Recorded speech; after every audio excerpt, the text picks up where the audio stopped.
السلام عليكم ورحمة الله وبركاته نحمده ونصلي على رسوله الكريم أما بعد أعوذ بالله من الشيطان الرجيم بسم الله الرحمن الرحيم الحمد لله رب العالمين وقال الله تعالى في موضع الآخر لشان حبيبه مخبرا وآمرا إن الله وملائكته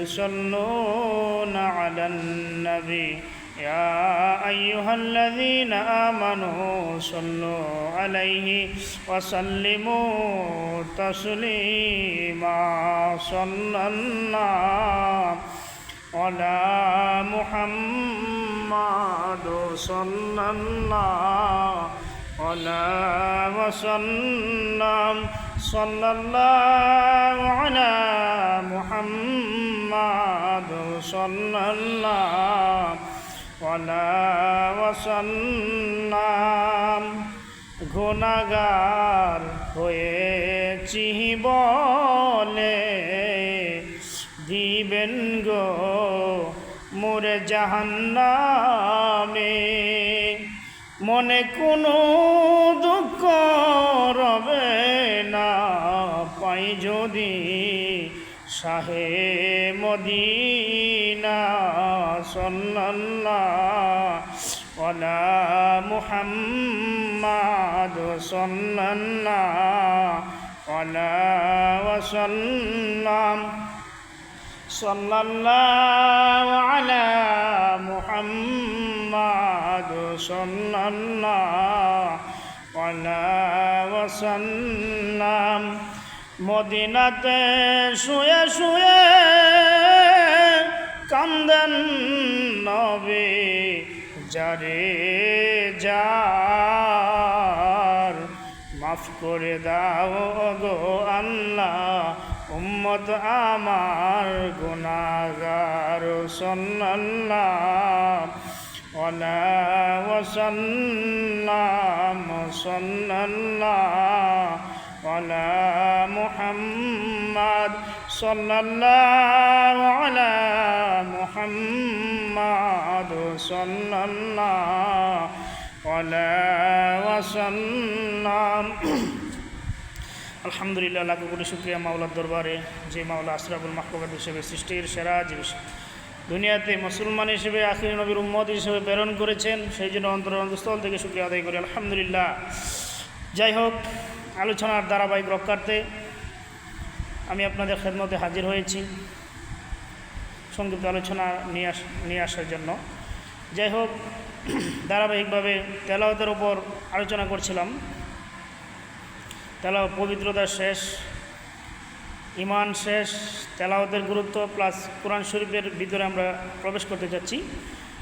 প্রথমেই আউযু বিল্লাহি মিনাশ শাইতানির রাজিম। আল্লাহ তাআলা যখন আদম আলাইহিস সালামকে সেজদা করার জন্য সকল ফেরেশতাদেরকে নির্দেশ দিয়েছিলেন, সকল ফেরেশতারা আল্লাহ তাআলার নির্দেশ পালন করার জন্য আদম আলাইহিস সালামকে সেজদা করলো। কিন্তু মুআল্লিমুল মালাইকা যার উপাধি ছিল বর্তমান যে ইবলিস শয়তান আদম আলাইহিস সালামকে সেজদা করে নাই, যার জন্য চিরদিনের জন্য অভিশপ্ত হয়ে গেল।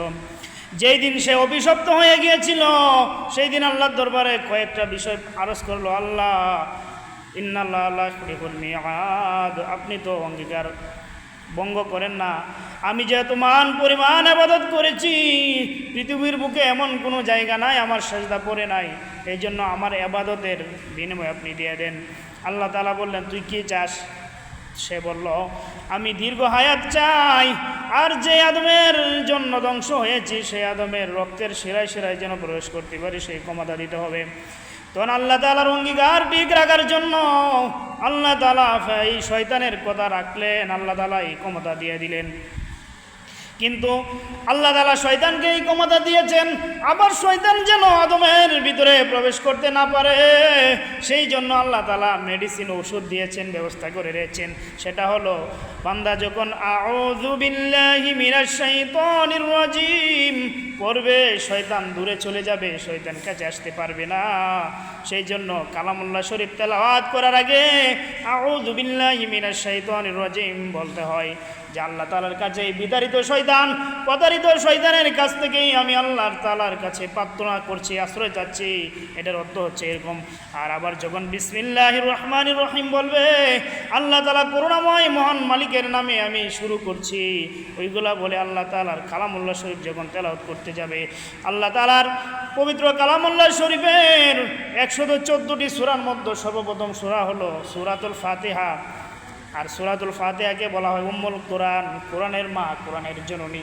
ফাতিহার অনেক নাম রয়েছে, যাই হোক এখানে আমি সূরা ফাতিহার প্রথম আয়াতটি তেলাওয়াত করেছিলাম, আলহামদুলিল্লাহি রাব্বিল আলামিন। এখানে আলিফ লাম যেটা রয়েছে, আলহামদুর মধ্যে যে আলিফ লাম রয়েছে, আলহামদু শব্দের অর্থ সকল প্রশংসা মহান আল্লাহ তাআলার জন্য। আল্লাহ তাআলার জন্য সকল প্রশংসা, প্রশংসার যত জাত আছে আল্লাহ তাআলার জন্য হবে। এখানে আলহামদুর মধ্যে যে আলিফ লাম ইস্তেগরাকি বলা হয়েছে, এই জন্য ইস্তেগরাকি ব্যবহার করা হয়েছে। যারা আরবি গ্রামার বুঝেন তারা বুঝতে পারবেন, যত প্রশংসা আছে, প্রশংসার যত জাত সব কিছু রব্বুল আলামিনের জন্য হবে, প্রতিপালক রব্বুল আলামিনের জন্যই হবে, আর কারোর জন্য হবে না। এখন প্রশংসা কি, ওইটা নিয়ে আলোচনা করতে হবে, কেন সমস্ত প্রশংসা আল্লাহ তাআলার জন্য হবে। আল্লাহ তাআলা আমাদেরকে দয়া মায়া করে যে শ্রেষ্ঠ জাতি বানিয়েছেন, আল্লাহ তাআলা ইচ্ছা করলে শিয়াল কুকুর বানাইতে পারতেন, আল্লাহ তাআলা ইচ্ছা করলে অন্যান্য জাতি বানাইতে পারতেন, কিন্তু আল্লাহ তাআলা ইচ্ছা করে আমাদেরকে দয়া মায়া করে মানুষ বানিয়েছেন। সেই জন্য কি শুকরিয়া আদায় করতে হবে না? এই জন্য আল্লাহ তাআলার কালামুল্লাহ শরীফ শুরু করার আগেই শুকরিয়া শব্দটা প্রথমায়ন করেছেন।